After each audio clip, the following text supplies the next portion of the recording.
तुम्हें पता नहीं, हम अद्वैताचार्य हरिदास ठाकुर जी, गदाधर प्रभु जी, हम कब से श्री कृष्ण से प्रार्थना करते थे कि हमारे गौर के हृदय में कृष्ण प्रेम का प्रकाश कब होगा। सच पूछो तो क्या हुआ बताएं? बोले बताइए। बोले हमारी मुराद आज पूरी हुई है, हमारी मुराद आज पूरी हुई है, और हरि की कृपा तुम पे पूरी हुई है, हरि की कृपा तुम पे पूरी हुई है। मिटे स्वप्न सारे और प्रेम सवेरा हुआ है, मिटे स्वप्न सारे प्रेम सवेरा हुआ है। अरे अब नदिया में सवेरा हो गया है कृष्ण नाम संकीर्तन का। मिटे स्वप्न सारे प्रेम सवेरा हुआ है, मिटे स्वप्न सारे प्रेम सवेरा हुआ है, और तुम उसके हुए वो तुम्हारा हुआ है, तुम उसके हुए हो तुम्हारा हुआ है, तुम उसके हुए वो तुम्हारा हुआ है, तुम उसके हुए वो तुम्हारा हुआ है, जो तुमको हुआ है न सबको हुआ है, जो तुमको हुआ है न सबको हुआ है। कैसे ये समझे तुम्हें क्या हुआ है, फिर कैसे ये समझे क्या हुआ है। आनंद हो गया। अब महाप्रभु तो समझ गए होंगे, पर शची मैया बहुत देर बैठी समझने की कोशिश करती रही, वो कुछ नहीं समझ पाई।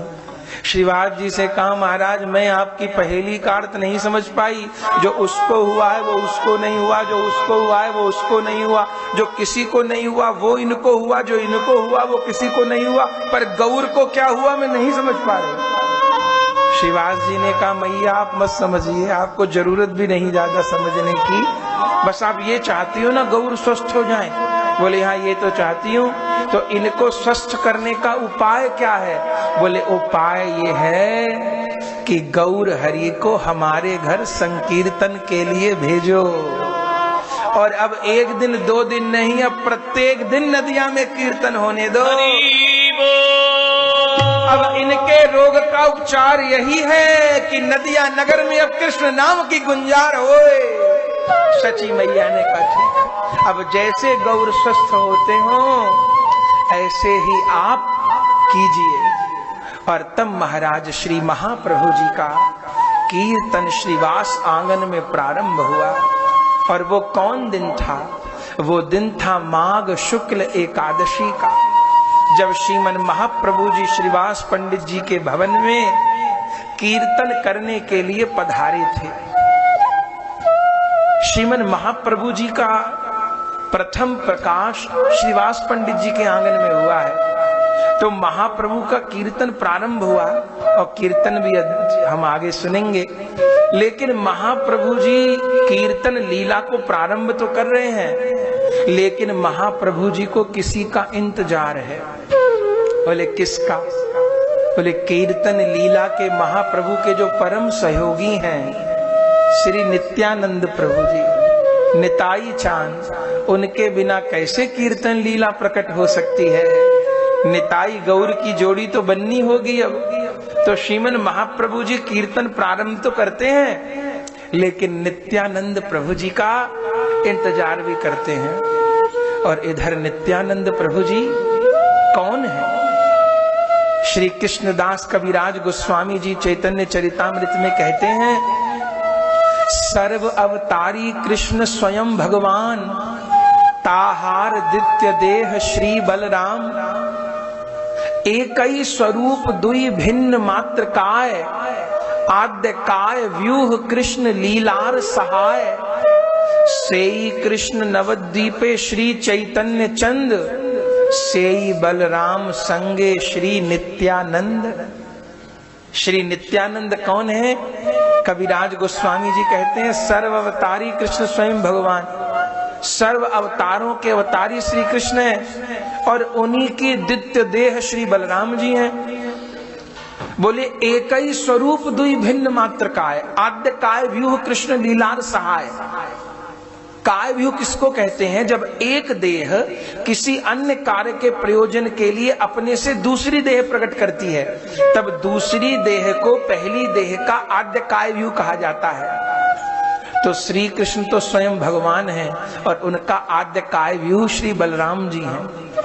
कविराज गोस्वामी जी कहते हैं, सेई कृष्ण नवद्वीपे श्री चैतन्य चंद्र और सेई बलराम संगे श्री नित्यानंद। वे कृष्ण ही नवद्वीप में चैतन्य चंद्र होकर अवतरित होते हैं और वही श्री बलराम जी अनंग मंजरी जी से मिलित होकर के श्री नित्यानंद प्रभु के रूप में प्रकट हुए हैं। कहाँ प्रकट हुए हैं?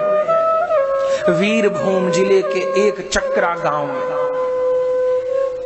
मुकुंद देव हाड़ाई पंडित पद्मावती मैया के यहाँ श्री नित्यानंद प्रभु जी का आविर्भाव कब हुआ? निताई चांद महाप्रभु जी से 12 वर्ष बड़े हैं। श्री महाप्रभु जी 1542 संवत में प्रकट हुए हैं, फाल्गुन शुक्ल पूर्णिमा को, और श्री नित्यानंद प्रभु जी 1530 संवत में माघ शुक्ल त्रयोदशी को, जिसको नित्यानंद त्रयोदशी कहते हैं, उस दिन पद्मावती मैया के गर्भ सिंधु से हमारे प्राण निताई प्रकट हुए हैं। गौर विषय हैं, नित्यानंद आश्रय हैं। बिन निताई की कृपा के गौर किसी को मिलते नहीं। अदोषदर्शी तो निताई है। इनका आविर्भाव हुआ था, माता पिता ने बहुत सुंदर रूप में पालन किया था। छोटे से निताई बालकों के साथ लीला खेलते थे, कोई और लीला नहीं, श्री राम लीला, श्री कृष्ण लीला खेलते थे। और जिस बालक के कान में लीला के जिस पात्र का नाम बोल देते थे, उसके भीतर उसी लीला का प्रकाश हो जाता था। एक बार नित्यानंद प्रभु जी छोटे से 5-7 वर्ष के बच्चों के साथ रामलीला खेल रहे थे। किसी को श्री राम बनाया, किसी को भरत बनाया, किसी को हनुमान बनाया। लेकिन जब भी रामलीला होती तो लक्ष्मण स्वयं बनते, चूंकि लक्ष्मण है। कृष्ण लीला होती औरों को और कुछ बना देते, पर बलराम खुद बनते। उस बार लीला में ये अभिनय हुआ कि युद्ध की लीला में मेघनाथ ने लक्ष्मण जी को बरछी मारी। तो जो बच्चा मेघनाथ बना हुआ था, उसने फूलों का बाण, निताई जो बने थे लक्ष्मण, उनको मारा। तैसे ही लक्ष्मण हा राम कह के गिर गए। उस समय रामलीला का विश्राम हो गया, लेकिन नित्यानंद प्रभु जी को होश नहीं आया। और जितने बालक थे उन्होंने तो अपना श्रृंगार परिवर्तन कर लिया, लेकिन नित्यानंद प्रभु लक्ष्मण बने पड़े रहे। माता पिता व्याकुल हो गए, कैसे मूर्छा भंग होगी। एक संत आए, उन्होंने कहा, ये आपका बालक तो लीला के आवेश में चला गया है, अब बाहर कैसे आएगा? बोले लक्ष्मण जी को मूर्छा लगी थी तो कैसे चेतना आई थी? बोले हनुमान जी बूटी लाए थे। बोले जो बच्चा हनुमान बना है उसको बुला के लाओ। तो जो बालक हनुमान बना था उसको बुलाया गया और वो कूदते फांदते जंगल में गया, कोई जड़ी बूटी लेके आया, लक्ष्मण बने हुए निताई को सुंघाई, तब निताई चांद को सुधाई और वो राम राम कृष्ण कृष्ण कहते खड़े हो गए। बचपन में ऐसी लीला का आवेश नित्यानंद प्रभु जी को होता है। लेकिन जब केवल 12 वर्ष के थे, तब एक ऋषि आए नित्यानंद प्रभु जी के घर पर। उस समय नित्यानंद प्रभु का नाम चिदानंद था और वो ऋषि आए। और चैतन्य भागवत में तो लिखा है ऋषि कौन है, वही कोई और नहीं, ये साक्षात विश्वामित्र हैं। रामलीला में जो श्री राम और श्री लक्ष्मण को मांग के ले गए थे, आज वही विश्वामित्र जी ऋषि का रूप बना के आए। इनके माता पिता ने उस ऋषि की बहुत सेवा की, भोजन कराया, दक्षिणा लेने को कहा।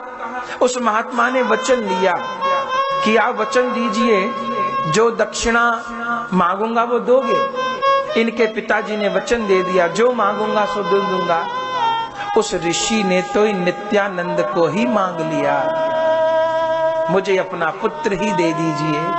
और धन्य भारत के माता पिता, वे मुकुंद देव हाड़ाई पंडित, वे पद्मावती मैया विचार करने लगे। दशरथ जी से पुत्र मांगा था विश्वामित्र जी ने, दशरथ जी ने अपना पुत्र दे दिया था, कैकेयी ने वचन मांगा था, दशरथ जी ने पुत्र भी दे दिया था, प्राण भी दे दिए थे, पर वचन का त्याग नहीं किया था। सुत अति प्यारो प्राण ते, सुत प्राणों से भी प्यारा होता है, लेकिन दशरथ जी ने सुत भी त्याग दिया, प्राण भी त्याग दिए, पर वचन नहीं त्यागा। तब उस समय रोते रोते मुकुंद देव ने भी उस ऋषि को नित्यानंद प्रभु प्रदान कर दी। और तब नित्यानंद प्रभु उस ऋषि के साथ, वो ऋषि भारत भ्रमण के लिए निकले थे, उन ऋषि के साथ पूरे भारत का भ्रमण किया, अनेक तीर्थों की यात्रा की। बीच में पंढरपुर में श्री लक्ष्मीपतिपुरी गोस्वामी जी से नित्यानंद प्रभु जी की दीक्षा हुई। ये माधवेंद्रपुरी पाद जी के भी गुरुदेव हैं। इनसे नित्यानंद प्रभु जी की दीक्षा संपन्न भई। और थोड़े दिन पश्चात वो ऋषि तो पता नहीं कहां चले गए। तब अकेले नित्यानंद प्रभु जी पूरी भारत भूमि का भ्रमण करते रहे। भ्रमण करते करते सब स्थानों पर गए। मल्लिकार्जुन गए, मल्लिकार्जुन शिवलिंग का दर्शन करने। भोले बाबा ने देखा नित्यानंद प्रभु आए हैं, तो स्वयं भोले बाबा और पार्वती जी ब्राह्मण ब्राह्मणी के रूप में नित्यानंद प्रभु जी को भिक्षा कराने के लिए आए और भोजन करा के नित्यानंद प्रभु जी का प्रसाद ग्रहण किया। चूंकि भोले बाबा संकर्षण रूप की उपासना ही करते हैं और संकर्षण ही निताई है। तब नित्यानंद प्रभु सब भ्रमण करते करते आखिर में वृंदावन पहुंचे। और श्री वृंदावन में आते ही नित्यानंद प्रभु जी को कृष्ण विरह हो गया। और वृंदावन में एक एक लता पता से पूछते थे, मेरे गोविंद कहाँ है, मेरा कन्हैया कहाँ है, मेरा भैया कहाँ है। बोल बोल ब्रजेर तरु लता, श्याम बंधु गेलो कोथा। बोल बोल ओगो काली जमुना, कोथाए आमार काला सोना। ओ बंसी बट बोलो, बंशीधारी कोथाए गेलो। कर जोड़े बिनती करी, आमादेर मिलाए दाओ बंसीधारी। श्री नित्यानंद प्रभु जी विहार करते थे पूरे वृंदावन में, अपने कृष्ण को ढूंढते थे। जब श्री कृष्ण नहीं मिले, अंततः कृष्ण विरह में व्यथित होकर के नित्यानंद प्रभु जी यमुना जी में डूबकर प्राण त्याग कर देना चाहते थे। उसी समय आकाशवाणी हुई, हे श्री नित्यानंद प्रभु जी, धीरज धारण कीजिए, धीरज धारण कीजिए। अब ये द्वापर युग नहीं है, कलयुग है। महाप्रभु कहते हैं, मेरा कन्हैया भैया कहाँ है। आकाशवाणी ने कहा, अब आपका कन्हाई निमाई बन गया है और निमाई नाम से नवद्वीप में विहार कर रहा है। तो आपको आपका कन्हैया वृंदावन में नहीं नवद्वीप में मिलेगा। आप नवद्वीप चले जाइए, निमाई पंडित के नाम से विहार कर रहे हैं और आपकी प्रतीक्षा कर रहे हैं। अब आप दोनों की जोड़ी जमे और दोनों भैया भुजा उठा के गली गली हरि बोल कह के जगाई मधाई जैसे पतितों का उद्धार करें, तब पृथ्वी देवी शीतल होंगी। जैसे ही सुना, उसी समय नित्यानंद प्रभु जी वृंदावन से हा कृष्ण हा कृष्ण हा कृष्ण कहते हुए पैदल नवद्वीप के लिए प्रस्थान करते हैं, विरह में व्याकुल होकर। और पैदल चलते चलते चलते चलते चलते चलते नवद्वीप में प्रवेश करते हैं और नवद्वीप वासियों से पूछते हैं, मेरा निमाई कहाँ है, मेरा निमाई कहाँ है। पर कौन पता बताए, कौन पता बताए, कौन पता बताए। जब तक अपना पता है तब तक हरि का पता नहीं, और जब हरि का पता चल जाता है तो फिर अपना पता नहीं रहता। कौन बताए हरि का पता। और वैसे भी नित्यानंद प्रभु पूछते थे, मेरे कन्हैया भैया कहाँ है। अब लोग नवद्वीप वासी सिर खुजा लेते कि कन्हैया नाम का व्यक्ति तो कोई नहीं रहता। लेकिन नित्यानंद प्रभु जी नवद्वीप में घूमा करते थे और लताओं से पेड़ों से पूछते थे, बता दो नदिया वासियों, यहीं मेरा श्याम आया है। बता दो नदिया वासियों, यहीं मेरा श्याम प्रभु जी गली गली डगर डगर घूमते हैं, सबसे पूछते हैं कहाँ श्याम कहाँ कन्हैया, पर कौन बताए। प्रेमी की भाषा तो प्रेमी समझ सकता है। बहुत परेशान। नवद्वीप वासी देख करके आश्चर्य, सोचते हैं कि लगता है ये नवद्वीप तो पागल खाना बनने वाला है। जितने पागल सब छूट छूट के यहीं आ रहे हैं। इधर तो निमाई पंडित रात दिन कृष्ण कृष्ण कह के चिल्लाता है, अब ये पागलों का सरदार निताई और आ गया है। लेकिन नित्यानंद प्रभु को कोई खबर नहीं, वे घूम रहे हैं। तभी एक दिन सामने से श्री नंदनाचार्य जी आते दिखाई दी। ये नंदनाचार्य जी भगवान के बड़े भारी भक्त हैं महाप्रभु के। सामने से नित्यानंद प्रभु आ रहे थे। तब नित्यानंद प्रभु को देख के प्रणाम किया। नित्यानंद प्रभु ने प्रणाम किया और नंदनाचार्य जी से वही प्रश्न कि आपने मेरे कन्हाई को देखा है। नंदनाचार्य ने कहा, कन्हाई नाम का तो कोई व्यक्ति नहीं, कुछ पहचान बताइए। बस वो कीर्तन करता है, रोता है, हरि बोल करता है, इतनी पहचान जानता हूँ।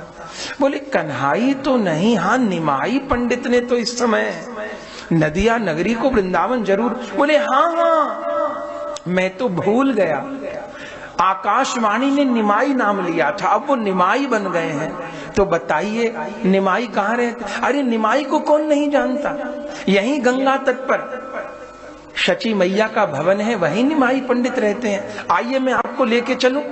नित्यानंद प्रभु ने कहा ले चलो। तब नंदनाचार्य जी के पीछे पीछे जाने लगे। अभी कुछ ही दूर आगे चले थे कि नित्यानंद प्रभु जी के हृदय में दूसरा भाव आया।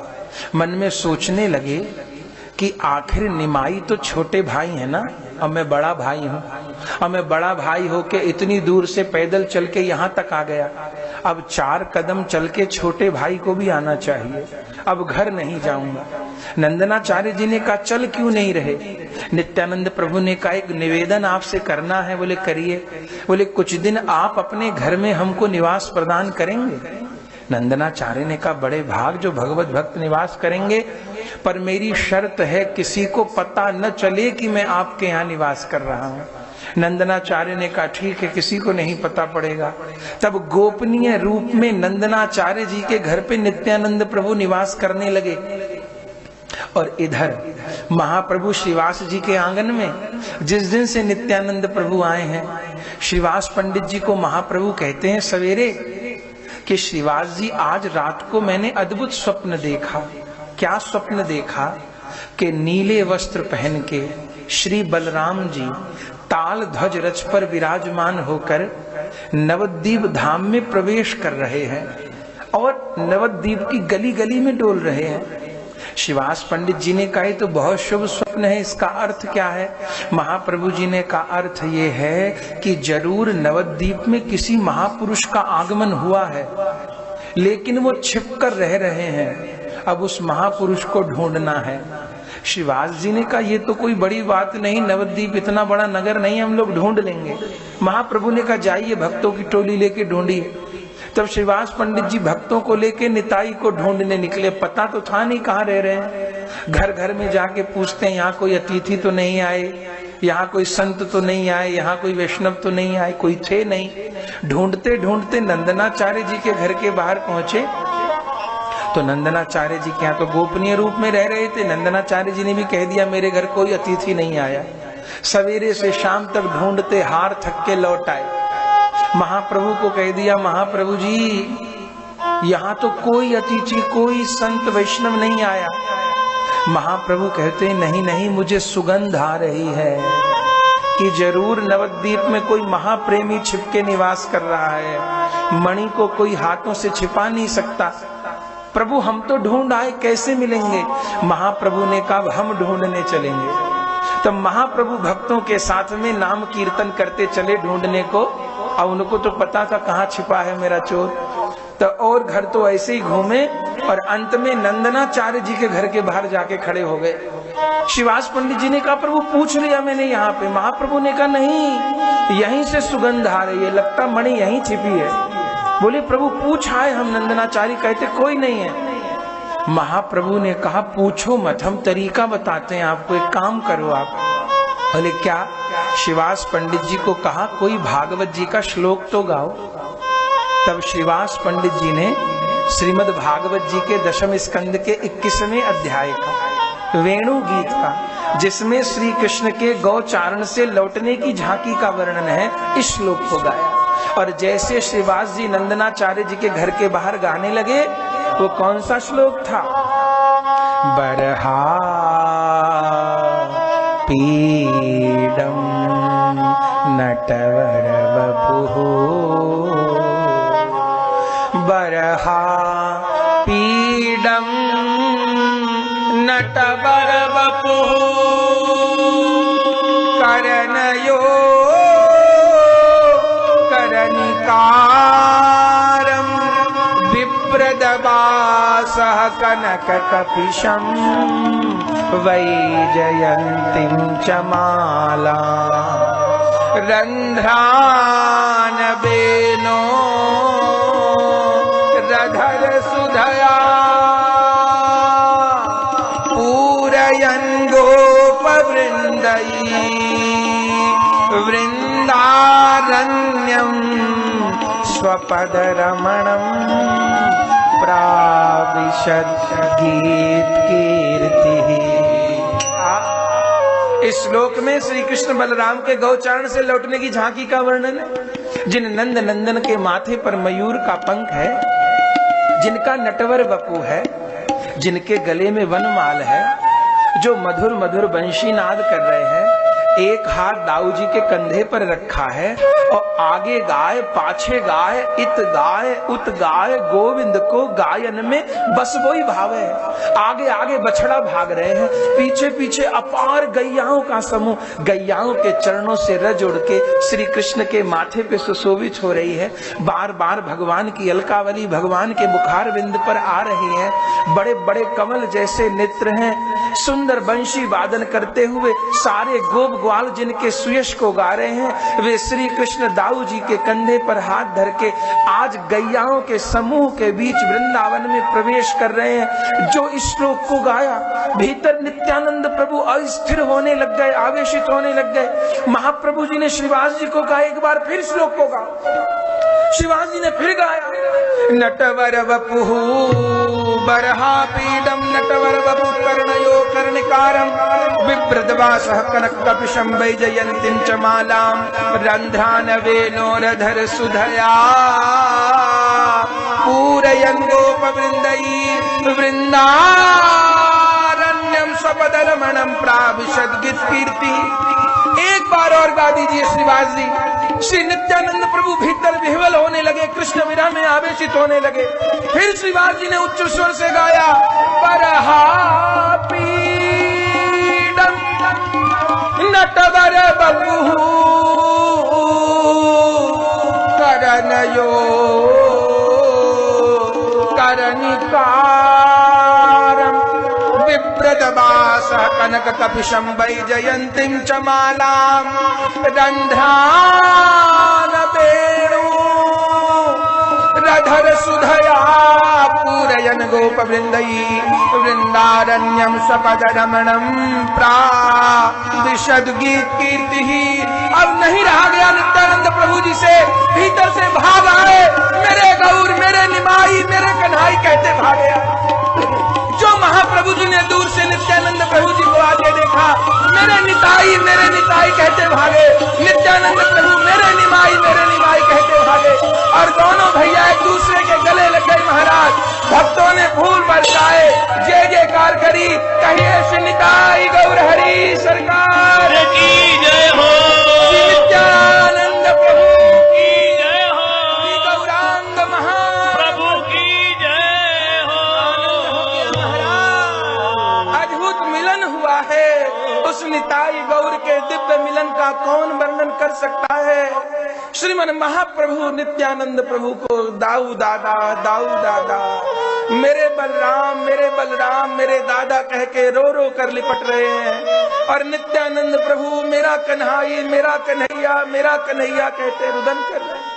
लोग समझ नहीं पा रहे ये कृष्ण बलराम का मिलन है, ये श्री राम भरत का मिलन है, कि राम लक्ष्मण का मिलन है, कि निताई गौर का मिलन है।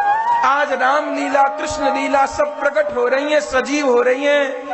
बहुत देर हो गई, रोते रोते नित्यानंद व्याकुल, गौर व्याकुल हो रहे हैं। उस झांकी का वर्णन करने में कविराज असमर्थ हैं, वृंदावन दास ठाकुर असमर्थ हैं, विलाप कर रहे हैं। तभी फिर नित्यानंद प्रभु के मन में आया, अच्छा कितना बदल गए, काले से गोरा हो गया कन्हैया। सुना था काले रंग पे कोई रंग नहीं चढ़ता, पर यहाँ तो उल्टा हो गया, गोरा रंग काले रंग पे चढ़ गया, कन्हैया गोरा हो गया। अच्छा जिनको गले लगा रहा हूं ये वही है ना, ये त्रेता के राम ही है ना, यही द्वापर के कृष्ण है ना, यही मेरे कन्हैया है ना। मन ही मन कहा कि हे गौर तुम ही रघुनाथ हो, तुम ही गोविंद हो, तो एक बार, सिर्फ एक बार अपने निताई को अपना वो रूप दिखा दो, अपना वो राम रूप, अपना वो कृष्ण रूप। उस समय आप जानते हैं आज श्रीमन महाप्रभु जी प्रथम बार अपने षडभुज रूप का दर्शन करा रहे हैं अपने प्राण निताई को। यदि गौर शरीर है तो आत्मा निताई है, यदि कमल का पुष्प गौर है तो उसकी सुगंध निताई है, अगर गौर सागर है तो उसकी लहर निताई है। निताई के बिन गौर की प्राप्ति असंभव है। ऊपर की दो भुजाओं में धनुष बाण विराजमान थे, बीच की दो भुजाओं में वंशी बजा रहे थे, नीचे की एक भुजा में दंड, दूसरी भुजा में कमंडल विराजमान था। जो नित्यानंद प्रभु ने दर्शन किया साष्टांग दंडवत महाप्रभु जी के लिए किया है। पुनः महाप्रभु ने नित्यानंद प्रभु को हृदय से लगा लिया। आज निताई गौर का मिलन हुआ, जय जयकार हो गई। और अब कैसे महाप्रभु अपने प्राण निताई के साथ संकीर्तन का प्रारंभ करेंगे, कैसे नित्यानंद प्रभु हरिदास ठाकुर जी के साथ नाम की भिक्षा मांगेंगे, उन सब लीला कथा को कल यहीं विश्राम देते हैं। श्री राधे श्याम। गोविंद सो गोलियो राधा सो लियो रा, दो मिल एके भय प्रकट भय गोरा। व्यासपीठ पे विराजमान परम पूज्य परम श्रद्धे सदगुरुदेव श्री गौरदास जी महाराज श्री के चरण कमलों में दंडवत प्रणाम। यहाँ कथास्थल में विराजमान सभी श्रोता भक्तजन एवं संस्कार टीवी चैनल के माध्यम से अपने घर बैठे इस दिव्य श्री कृष्ण चैतन्य महाप्रभु जी का पावन चरित गौर कथा का श्रवण पान कर रहे सभी भक्तों को सादर प्रणाम।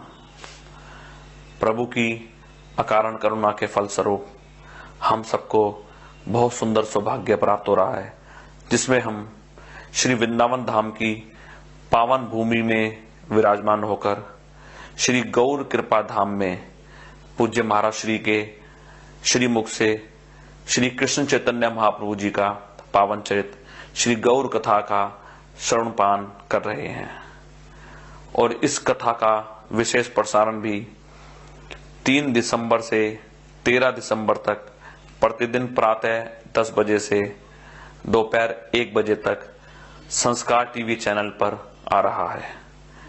जैसा कि हम सबको भली भांति विदित है, इस कथा के साथ एक बहुत सुंदर उद्देश्य भी जुड़ा हुआ है। यहीं श्री वृंदावन धाम में श्री बांके बिहारी जी के मंदिर से 1 किलोमीटर की दूरी पर अटल्ला चुंगी के निकट पूज्य महाराज श्री के पावन आश्रम श्री गौर कृपा धाम का निर्माण कार्य चल रहा है, जिसमें ग्राउंड फ्लोर व फर्स्ट फ्लोर का निर्माण कार्य पूरा हो चुका है और शेष कार्य निर्माणाधीन है।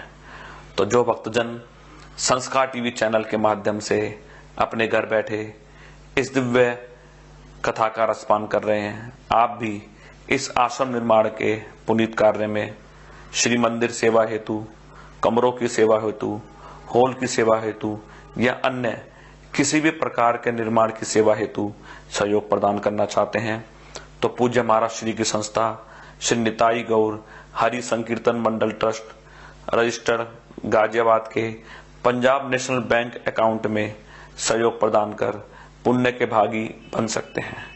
आपके द्वारा दिए गए सहयोग पर आयकर की धारा 80G के अंतर्गत छूट का प्रावधान भी रहेगा। आगामी नव वर्ष के उपलक्ष्य पर 24 दिसंबर से 1 जनवरी तक 9 दिवसीय श्री राधा रानी जी का पावन चरित्र एवं श्री वृंदावन धाम दर्शन परिक्रमा का आयोजन भी यहीं निर्माणाधीन आश्रम श्री गौर कृपा धाम में होने जा रहा है, जिसमें भक्तों के ठहरने के